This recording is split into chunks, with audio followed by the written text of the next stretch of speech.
Hi, everyone. I'm excited to be here today to talk to you about some of the miracle stories that are happening right here in our own city, in our own state, every day.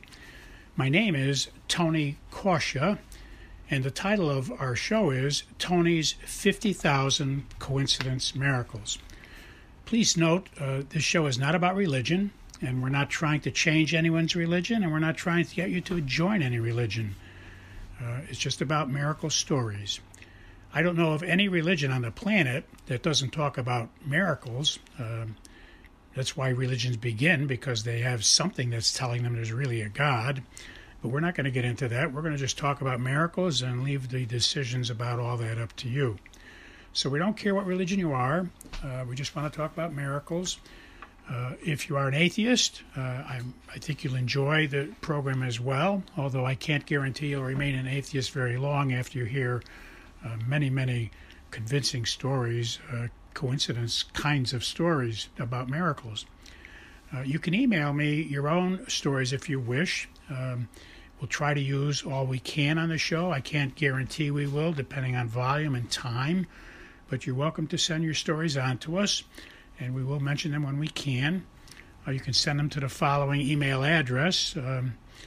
But please notice that if we do use your story, we won't mention your name. We'll keep you anonymous. And we suggest that in your story, when you send it to us, don't use your correct name. That way anyone listening will not be able to figure out that it was you that sent the story in. The email address you can send your stories to is very easy to remember. It consists of 2 words and 3 numbers. The first word is Tony, spelled Tony, and the second word is and, spelled A-N-D, and the numbers are 777. So once again, the name is Tony and 777 at AOL.com. Well, let us begin. Our first coincidence miracle today is from Newlyweds. They wrote to us and explained how they were newlyweds and they were excited about having children. They wanted to have a large family and they wanted to start early, have children right away. They were very happy to find out that they were pregnant early on in their marriage. And they also found out that they were going to be delivering twins. So they were excited about that, very happy about that, and everything turned out well. The birthing was fine, except after the birthing, they found out that the wife had breast cancer, and that became a grave concern, and all of their happiness was now certainly impacted. It also necessitated a lot of time now taken away from their joy of having young twins, because now the mom had to visit the doctor often about this breast cancer problem. Well, the family and they prayed very hard about this and asked God for a blessing. And the great news was that they found out that at one of the exams they went for, that the cancer had disappeared. So whether there was something faulty in the past x-rays or diagnoses, etc., certainly is always a question. But when people experience these miracles, you can't convince them that it's not a miracle. And I've heard many stories like this, and I'm sure you have as well. So let's be reminded that God is always there, and God can do anything He wants, and He has all His reasons why He does what He wants. This particular family wanted to have a large family, and they wanted to start early, and that was their hope and their dream. And now they have great prospects for that because the breast cancer has been healed, and they believe sincerely that it was a miracle. Our next coincidence miracle is also about a couple who became pregnant. They were all excited. It was a happy event for them. Unfortunately, during the process of the pregnancy, they found out that the baby had a brain tumor, and the doctors advised that because of the position of the tumor, etc., and based on the experience of the doctors, that the child, if the child did have surgery, which was the only way to save their life apparently at this point, because the baby wasn't expected to live. But if the baby did have the surgery for the brain tumor, the chances were that the baby would never be normal and have a very limited life, mobility, etc. So they prayed and asked their family to pray. They had a tough decision to make. I guess the decision was to either have the brain surgery or the baby was going to die and not survive the pregnancy. And they said that they were definitely inspired and felt great peace and couldn't explain why, but they were confident and positive that they should have the surgery. The baby should have the surgery, and that everything would be fine.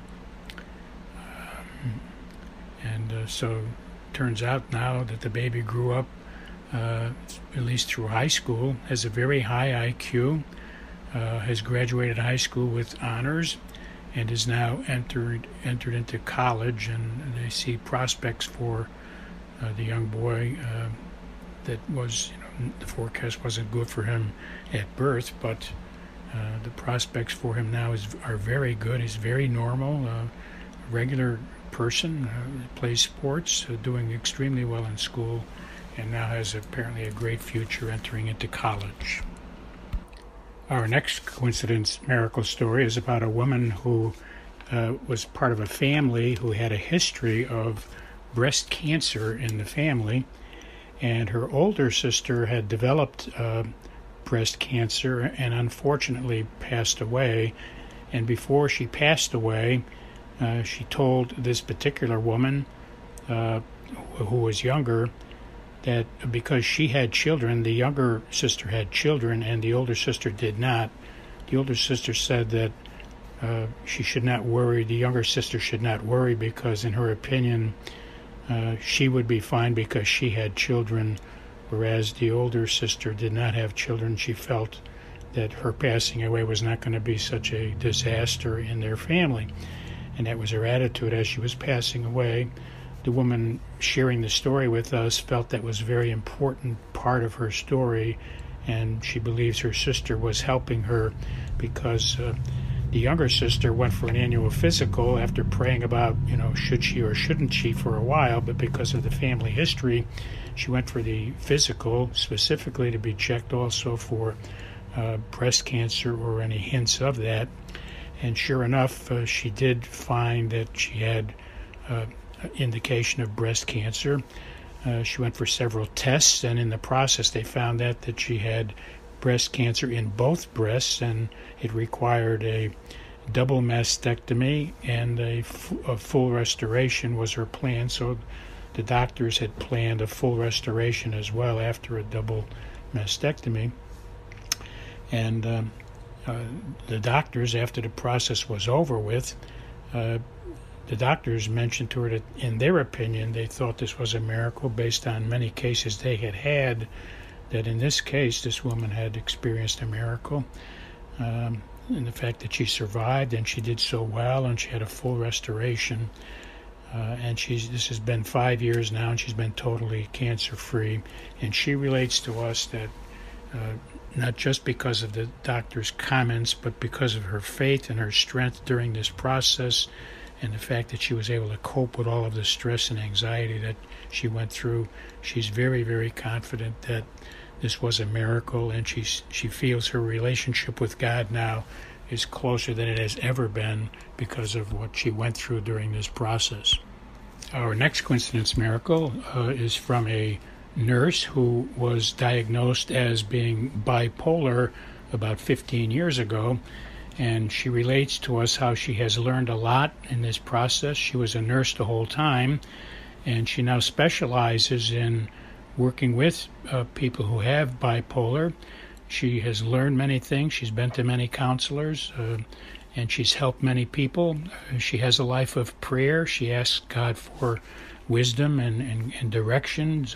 She knows that God has been helping her in her work now as helping other people who have bipolar conditions.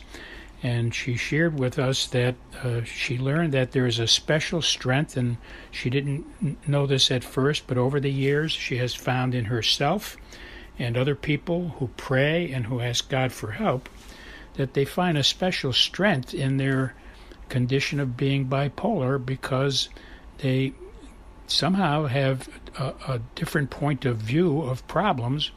They look at problems in many different ways because they are bipolar, and she's learned how to harness that strength and use what may seem to be a weakness of having bipolar, but learning how to use that properly. It has become a strength in her case. And certainly with prayer, she stresses that she prays a lot and gets a lot of help from God. But she has learned that there's a strength in handling bipolar, and this apparent weakness turns out to be a strength in helping people to make good decisions, better decisions, because they're looking at their problems from many different angles.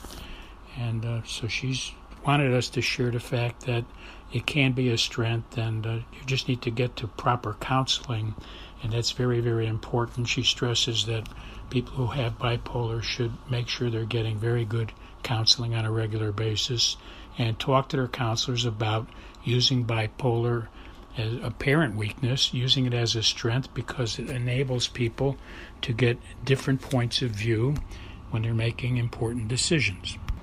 Our next coincidence miracle is related to us from a woman who was outdoors during a lightning and thunderstorm in the summertime with her fiancé, and unfortunately they were both struck by lightning.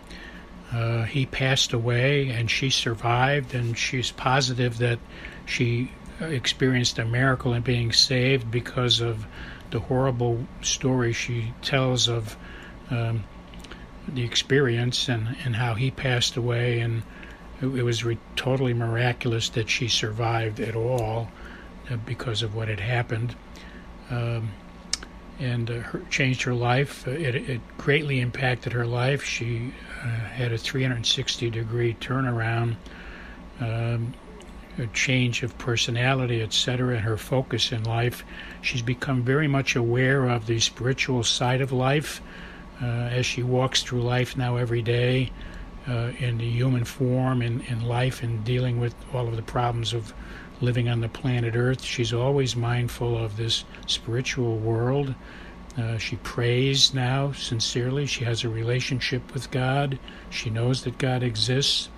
The fact that she experienced such a wonderful miracle, even though it was a horrible situation, she was very close to being married. The wedding date was approaching, but this all had a serious impact. Often when she prays, she senses and feels that her fiancé is on the other side helping her, and so it certainly has changed her life, and she's very much aware of the spiritual world. So certainly it helps us with us sharing the stories we share here every week, that we should also be mindful of the spiritual side and ask God for wisdom and ask God for guidance in all the things we do. I think all of our stories this week make us mindful of we are frail, we are human beings, frail, and we do need God's help in many, many ways during our life. And all of these stories we shared with you today indicated people who asked God for help, and they are confident and positive they received miracles.